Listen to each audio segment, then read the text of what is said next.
Hey, help support the show by joining the Patreon or becoming a YouTube member. Also hit that like button to subscribe if you want more Cavs-focused content. Excited that we're not talking about George Niang minutes anymore.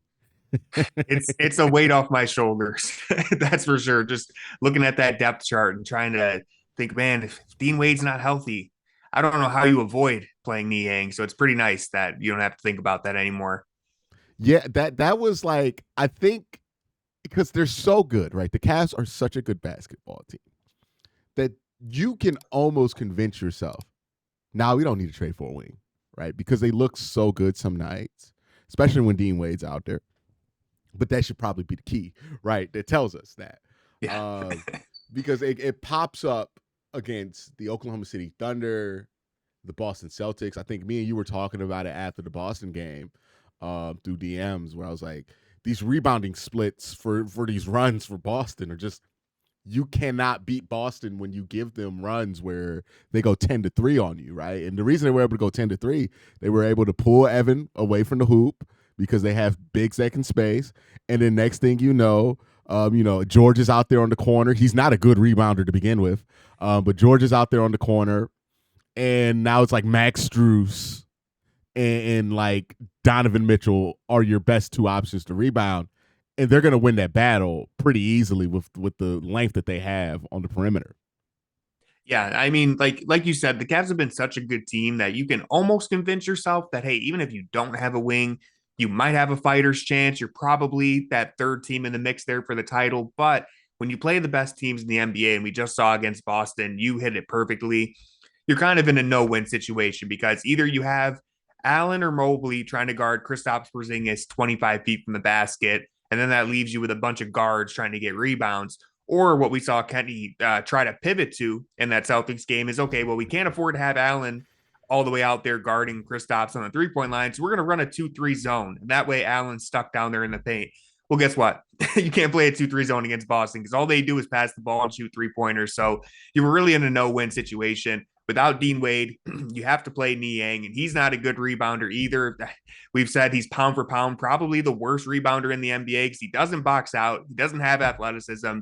He just kind of flails his arm. So I don't want to hate too much on Niang. He was here for his shooting, and he did turn that around this year. He had a good 3-point shooting season, but a serious team trying to win a title can't have Niang on the floor. And so that was one of the biggest things in this entering the trade deadline is you just had to get some wing insurance so that you have someone other than Niang to turn to.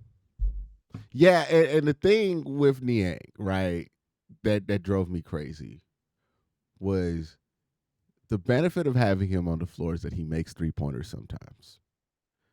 But the negative of having him on the floor, and like, I think you brought up Kevin Love at one point because we were just like, hey, man, I just want somebody who can rebound.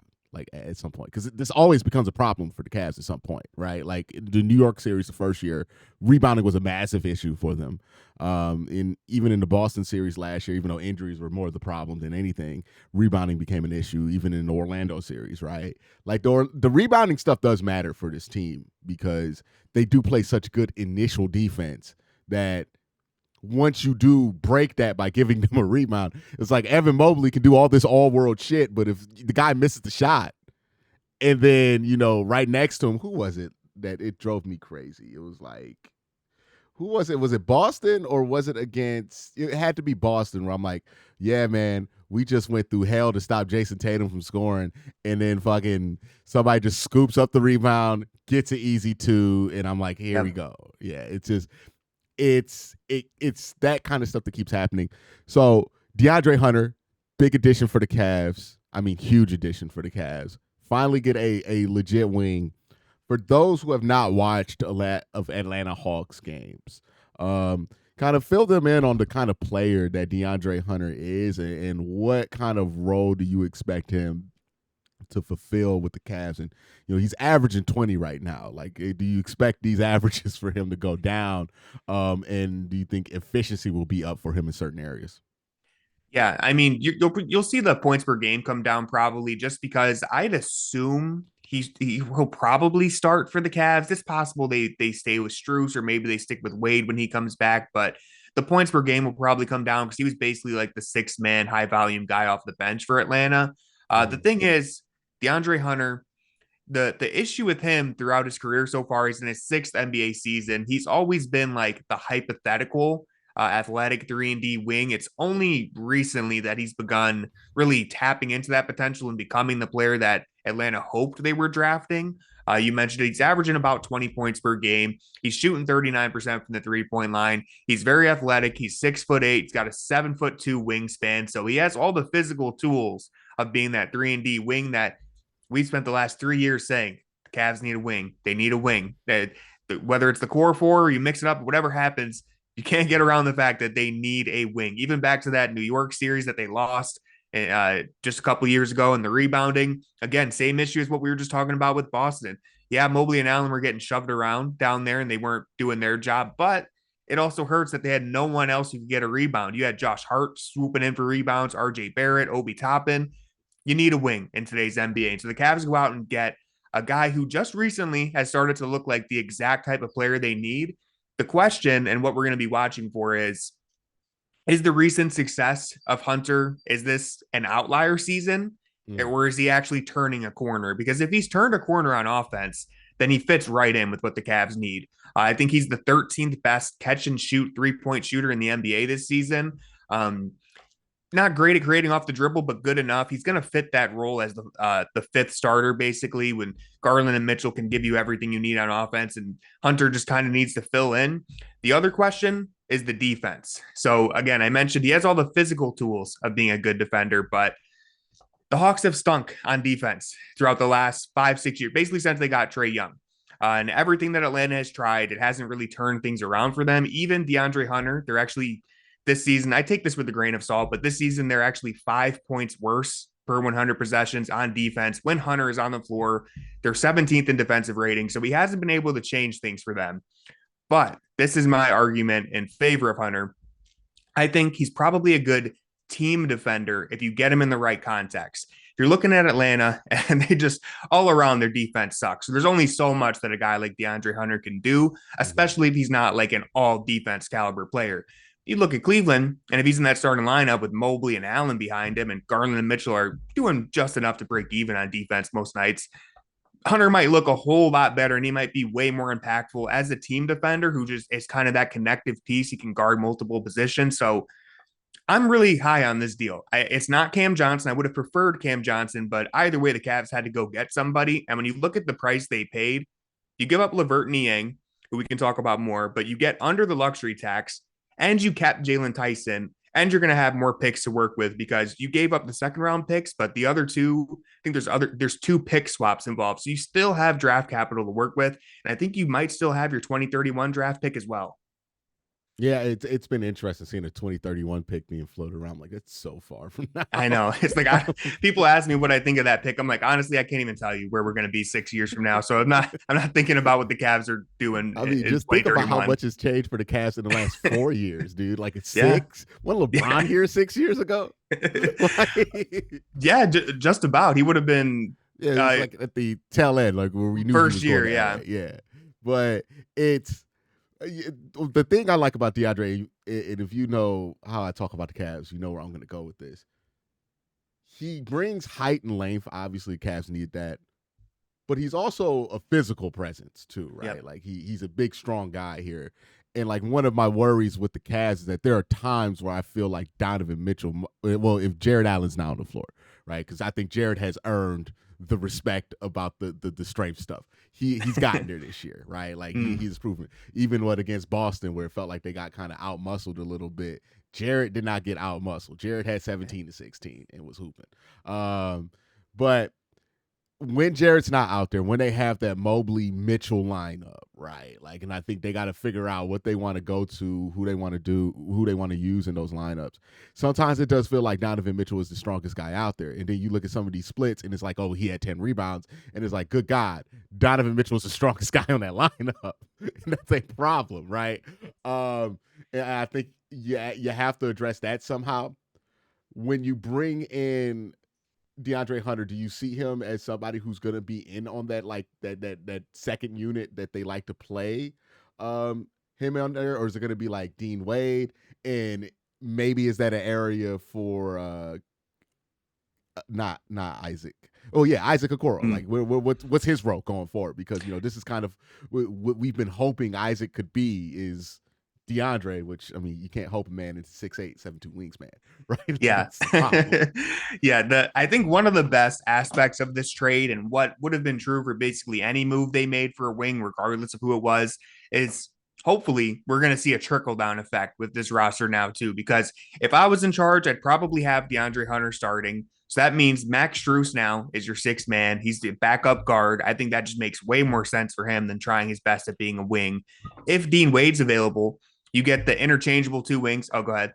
I don't mean to interrupt you, but thank God we don't have to like force these guys to be wings. Exactly. Anymore, man. Right. Like, that was like that. I think that was the best thing about this trade. Is like, okay, like even with Dean Wade, we're not forced to be like, hey, Dean, play wing for us, like for 25 minutes, because like he's kind of, I don't know what to classify him as, but he's kind of like that Kevin Love variety of like a stretch four, right, where he can shoot some threes, space a little bit, but he's not really a wing, right? And he's just the closest thing we've had on this roster to a wing.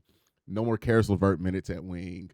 No more Max Strus minutes at wing. No more wing impersonations. Now, again, if Dean Wade's healthy, you legitimately have two interchangeable guys who both Wade and Hunter can play the 3 or the 4. So you get so much versatility there. Hunter could even scale down to the 2 if you needed him to. Like, it's just the fact that we have legitimate, versatile, interchangeable players on this team now where, again, I keep saying it, but like when Wade's injured, you looked at what the Cavs are running out there, and it's like 4 guards and Jared Allen, or 3 guards, George Niang trying to be Kevin Love, and it's not working out, and Evan Mobley. And it's just those lineups got really short, really stagnant, really limited so quickly. And now, even if Wade's not out there, Hunter can still give you minutes at the 3 or minutes as the backup 4 if you want to start Max Strus and have Hunter come off the bench.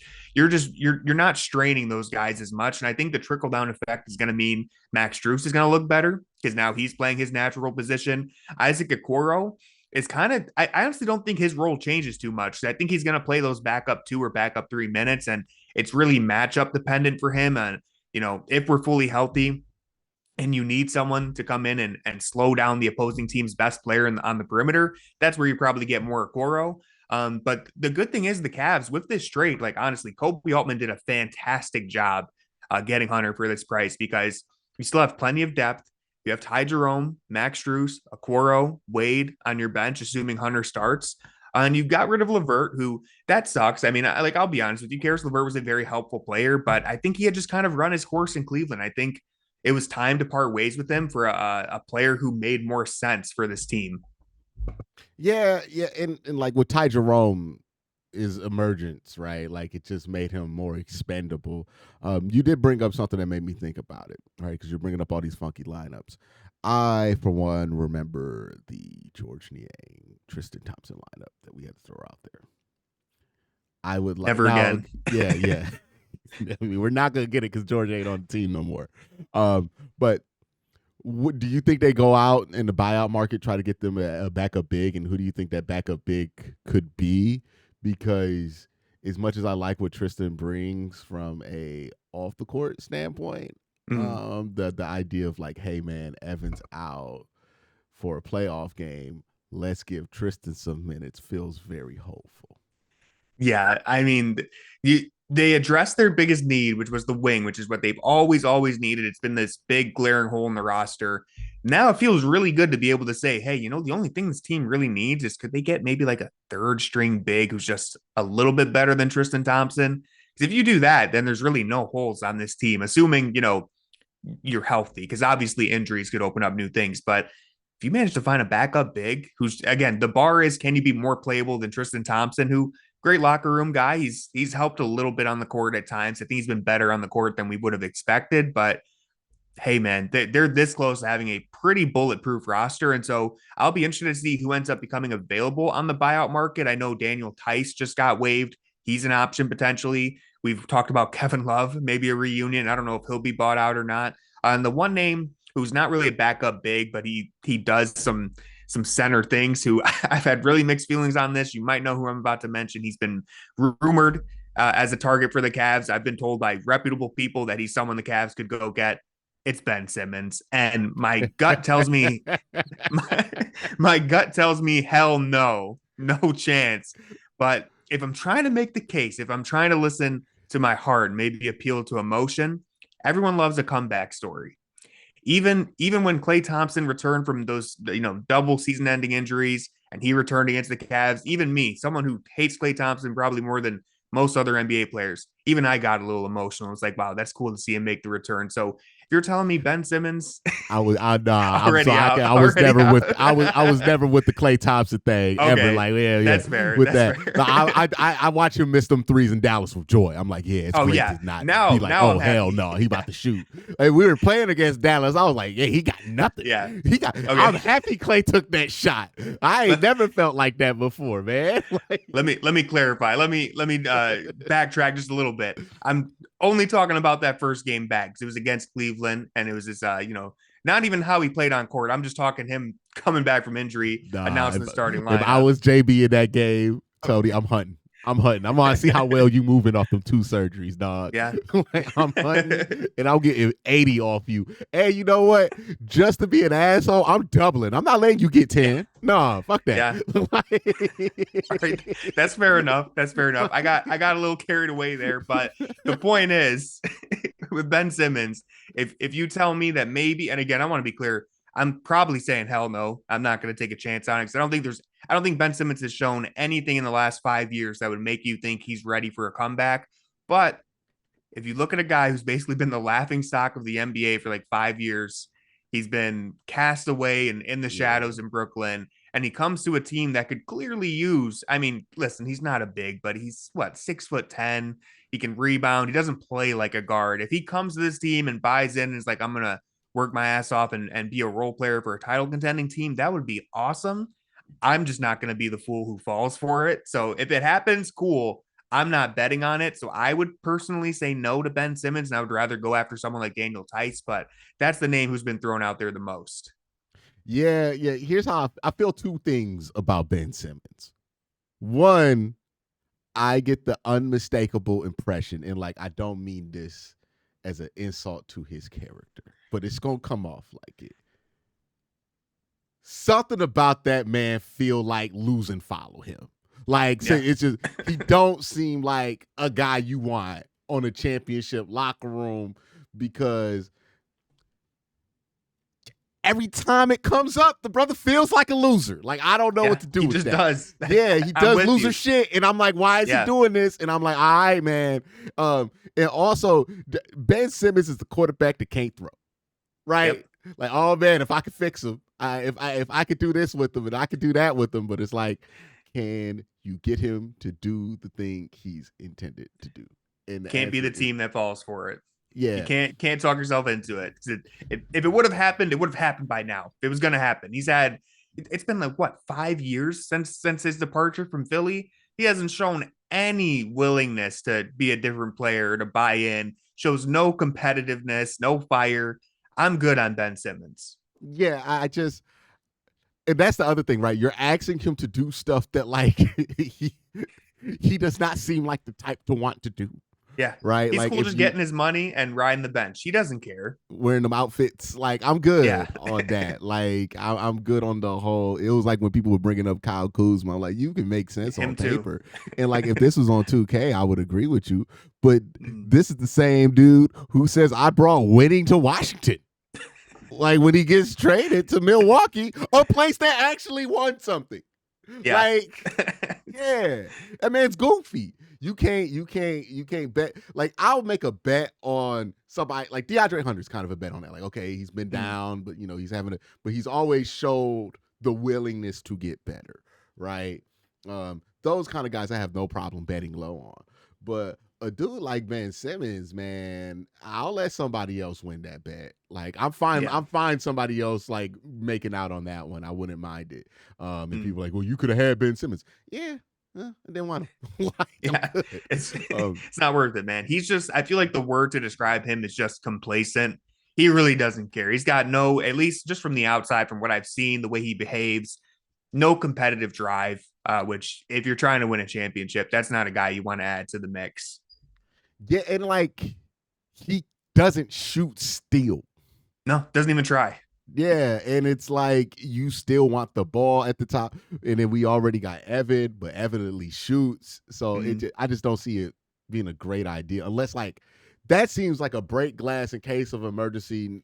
God forbid you have a serious injury and you need to pick somebody up that you hope can give you a miracle year and fulfill a role of a top player. But it's not a move I make when I'm like, I need a backup center. I need somebody who can. Yeah. Do you think it is possible though, without George Niang being forced to be in those lineups, does it make Tristan a little bit more playable? I mean, yeah, probably. Just because I mean, if it's Niang and Tristan out there, good luck, right? Like you're not winning those lineups 99% of the time. You're just hoping that you're not down 20 by Bro, the time one it's downhill over. ball cut. Like it's over. The good thing about Tristan though, if I'll give him a little bit of flowers, still maybe the best screen setter on the team. So, if it's him and Mobley, maybe you can convince me it's better than, because look, here's the thing about the buyout market too. Everyone needs to set their expectations. There's like two players in the last 20 years who have been buyout pickups and actually helped their team win a championship. It's like PJ Tucker about 5 years ago, and then Boris Diaw. That's basically the list. You don't get a guy off the buyout market. If someone's being bought out, there's a reason for it. So I wouldn't get your hopes up too high. It's actually possible that Tristan Thompson, even after we pick up someone on the buyout market, would still be your best option as the backup big. It's kind of like Kendrick Perkins that one year he was on the Cavs, right? Yeah. Perk was just there to set screens. I thought Tristan, like the first game he was out there, I was like, it wasn't a bad game for him.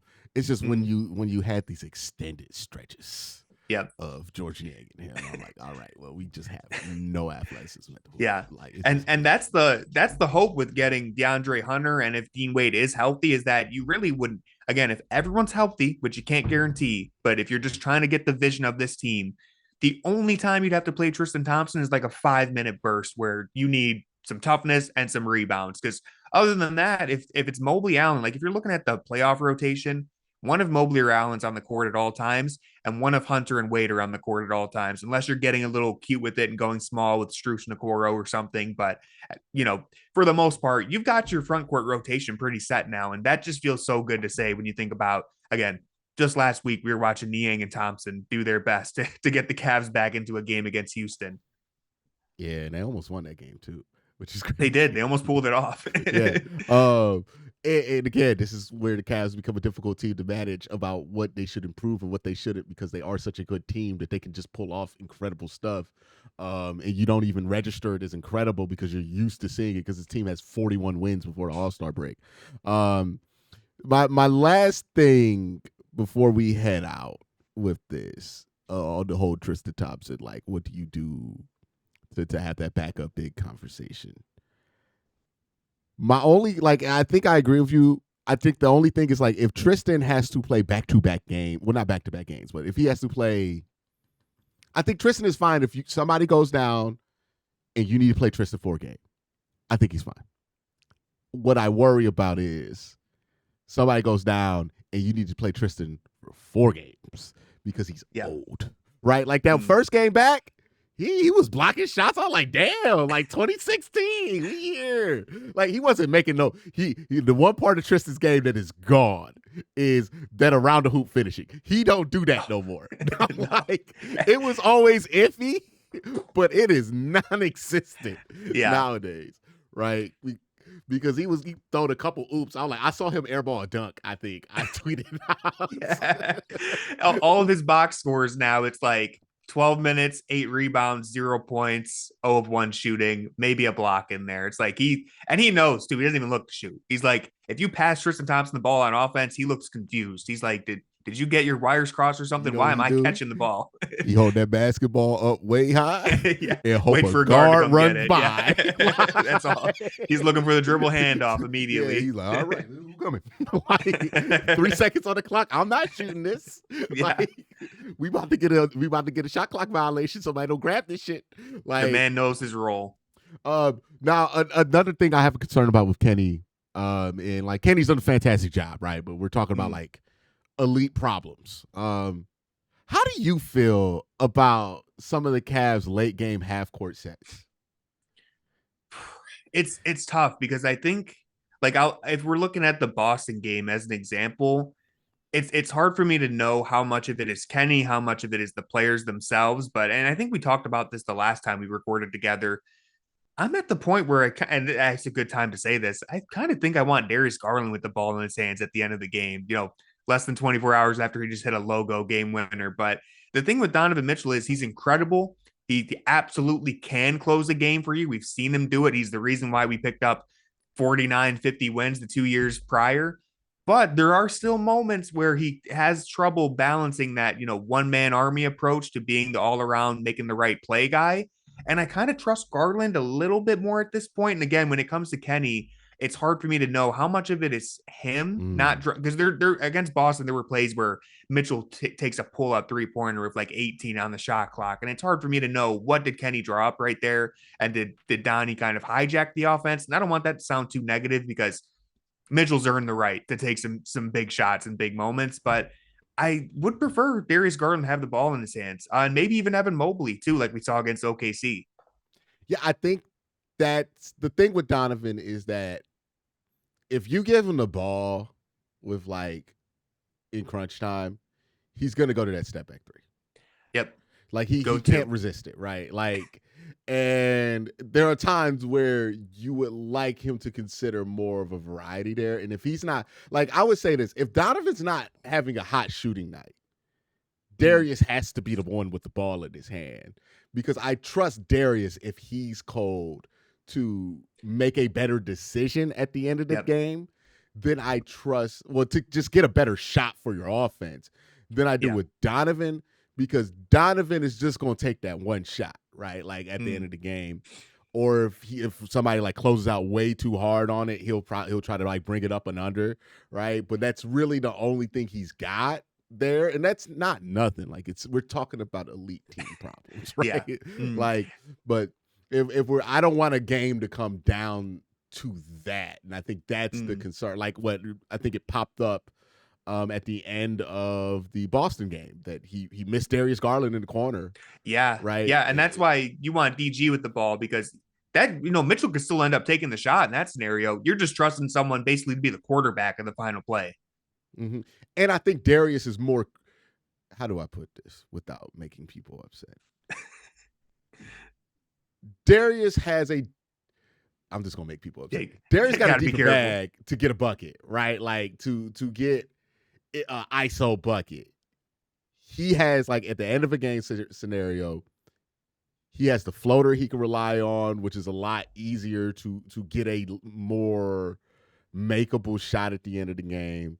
He has improved dramatically as a finisher from the first year he was here.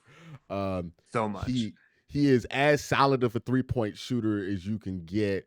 And I think he can get to his base shot quicker than Donovan, because Donovan has it's not a long shooting motion, but he gets really high with his jump, right? And it's a moonshot at the end of games. He needs more space. I think that's what I'm trying to. He needs more space to get that shot off than Darius, because Darius, I used to joke, I'm like, he kind of shoot it kind of similar to how you see like from the hip almost. Yeah, it's like kind of like when you watch Kelsey Plum shoot. It's kind of a similar motion where it's like kind of like a skirt up, but it takes so much less space. Where I'm like, Donovan got that Jordan Clarkson where like you need like 10 feet of space sometimes for him to finish elevates. That shot. And I'm like, I think Darius is better. I think Darius could draw a foul a lot easier too, with how his game is at the end of a game versus like Donovan. He's just a little bit more crafty for one bucket, right? And that's a tough thing because Donovan sees himself as an end of the game guy, right? And they're gonna have to figure this out. And I think it's not as simple as who's hot, who's cold at the end of the game anymore, right? I think Darius has become such a good player that I think Donovan's just gonna have to understand at some point that Darius got to be the main initiator, and if they like sell out to stop Darius, then you go ahead and do that thing you like to do where you take the step back because it's gonna be a better shot, right? But when everybody knows that Donovan is gonna be the one that gets the ball out the inbound, that shot's never there, right? Yeah, like I think always crowded. That's the point right there. I think is the most important thing, because I I think Mitchell probably has the deeper bag between the two, but the thing that you just hit on is that when Mitchell has the ball at the end of the game, it's so predictable. You know it's a step back three, Mm-hmm. or sometimes he'll try to get to the basket, but almost more often than not, it's going to be a step back three or a difficult jumper. When Darius has the ball at the end of games, teams aren't sure what to do because you can't double team Darius because then you're letting Donovan Mitchell get the ball probably, and that's the last thing the team wants. Darius is also better at operating the pick and roll, hitting the big man. So if it's Darius with the ball, Evan Mobley setting the screen, the defense isn't sure what to expect. Darius could hit the pull up three. He could get into lane for the floater, go all the way to the rim, try to hit the big, try to kick it out to Mitchell. Whereas when Mitchell catches the ball, basically the defender is just playing all the way up because you know that 3-point shot's coming. So, and I'll give Mitchell a lot of credit this year. He has kind of given the keys to Garland throughout a number of different games. Not every single game. There's still a balancing act, but I do think that, Mitchell at times is like Garland's number one cheerleader in terms of just hyping him up. I think at the playoffs last year, Mitchell passing the ball to Garland twice in the same play in game 7 against Orlando, and he finally hits the big three. So that's, like you said, it's elite problems to have because you have two guards who theoretically could close any game and win any situation for you. It's just a matter of pressing the right button at the right time. I guess the word isn't bigger bag, right? Because that refers to like offense. Because I got to find a better term for him. I'm like, Darius gives you more options. I think that's what I was going for, right? He gives you more options for the play to finish, right? Versus Donovan, where it's like it's going to be one or two things: crash the boards, try to get a rebound, something like that. Mitchell's taking the shot if he has the ball, pretty much. Garland, he could take the shot, or he could pass it, or he could do all these other things. Mitchell still kind of, I don't think he's selfish by any means, but I think he wants to rise to the occasion and knock down that shot. And more often than not, he's pulling it himself.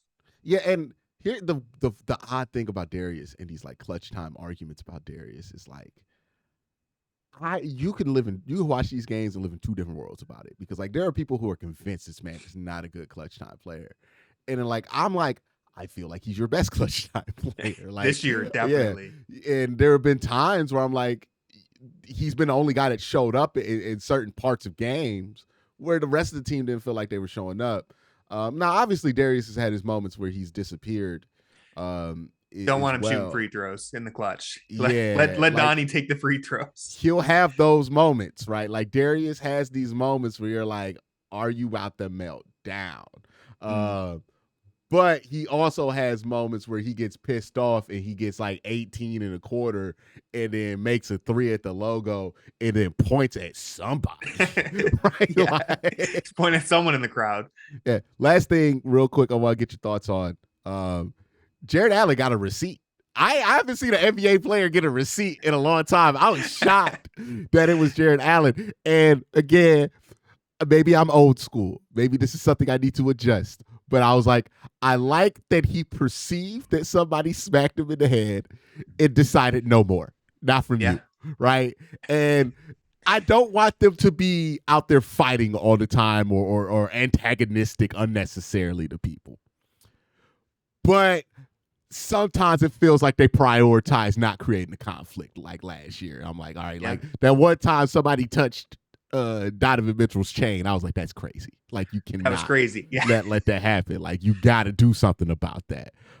It seems like with Kenny, and like I love the small shit that Kenny brings to this team, because it seems like Kenny has had an emphasis on that, and they went into that Detroit game basically treating it like a rivalry game. And I like that we see Jared Allen be like, you know what? Okay, y'all pushing me, y'all testing me. I'm a nice guy, but don't act like it's just gonna be nothing out here, right? I thought he had a really strong showing versus Boston in that front, right? Not backing down to the physical challenge. And look, he knows what happened to him in New York, and it seems like he's taking that personal, and he's made the steps that he's needed to get to where he has to there physically. How do you feel about this Cavs team? I don't know if showing an edge is the right word for it, because it's not an edgy team at all.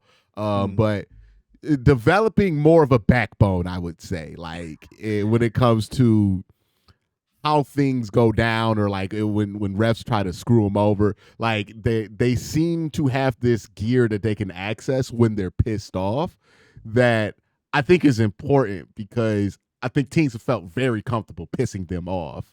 and not thinking something was going to come from it. Again, not even talking about a physical altercation. Like Darius Garland deciding, you know what? Like I'm shooting, bro. Like I'm shooting. I'm talking. Like we doing this now. Like you were afraid to piss off Kobe. You were afraid to piss off Bron, right? Like the Cavs need to develop some of that where teams are like, hey, let's not piss them off. And start thinking that we could just get crazy with. I think the Thunder was getting crazy with you when they blew you out, right? Like, they gotta be afraid of waking up the beast, and I think they're developing a little bit of that so far this season. Yeah, I think that's the perfect word, is developing it, because again, with Jared Allen and Darius Garland and really just this team in general, even Evan Mobley, like Evan Mobley's had moments where he looks pissed off and now he's throwing his body around and getting physical. So every time keep in mind, oh boy, oh boy in Toronto, mind, Scotty. Yeah, he goes crazy against Toronto. He understands the agenda. I need them to have a Scotty Barnes mask they just put on every opposing big that Evan Mobley. Like put that shit on Kristaps and see what happens. Yeah, please, man. Please. We need him to have a big game against Kristaps. But hey, Allen picked it up there too, like we already mentioned a couple times. So I think with it, like, you got to remember, these guys were young when they first made it to the playoffs against New York, and that's not an excuse for wiltering under the big lights. You don't want that to happen, but they're developing a little bit. They're getting a little bit older. I think the additions, Donovan Mitchell is a tough dude. Max Strus is a tough guy. Kenny Atkinson, even, give George Niang credit. He brought some toughness to it. He tried to be the enforcer, and getting Tristan Thompson back. Like, I think they've just emboldened this team. And you're right. There are times where Darius Garland gets pissed off and immediately responds. Like, I think of the second game against Boston, even the last game against Boston too. You see him switch out on Tatum, and it's not like he's just letting Tatum go around him. I mean, he is borderline fouling him every time. I mean, he's super physical on Tatum. And same thing against the Knicks first game this year. One-on-one against Jalen Brunson, bodies him up, takes him all the way to the rim, and blocks his shot. Like, that's Darius Garland doing that. So are they the toughest team in the league? No, they still get pushed around a little bit. But bringing this full circle, DeAndre Hunter, he's a big guy. He's 6'8". He's pretty muscular. I don't know exactly how tough he is, but I don't expect him to get pushed around against bigger opponents the way that, unfortunately, even Max Strus, who is a tough guy, listen, he's way smaller than Jaylen Brown and Jason Tatum. Same thing with Darius Garland. So getting another wing, what we've always needed, another big body, that's going to help a lot for that narrative too. Absolutely. Tony, thank you for being on, not having on. Would be happy to be on anything that you do. But let them know where to find you. Yeah. Thanks as always for having me on. We'll have to have you back on the Junkyard Pod sometime soon, because that's what I do. I'm on YouTube, Tony Pesta. Find me there. I'm on Twitter, everything, TikTok now too. So do Cavs content, podcast, video, and I live stream the games on playback. So thanks for having me, man. This is always a great time. Always. Y'all have a great day. Have a better night. Peace. All right, Tony. Appreciate you. I got to jump into Cleveland.com. All right. Sounds good.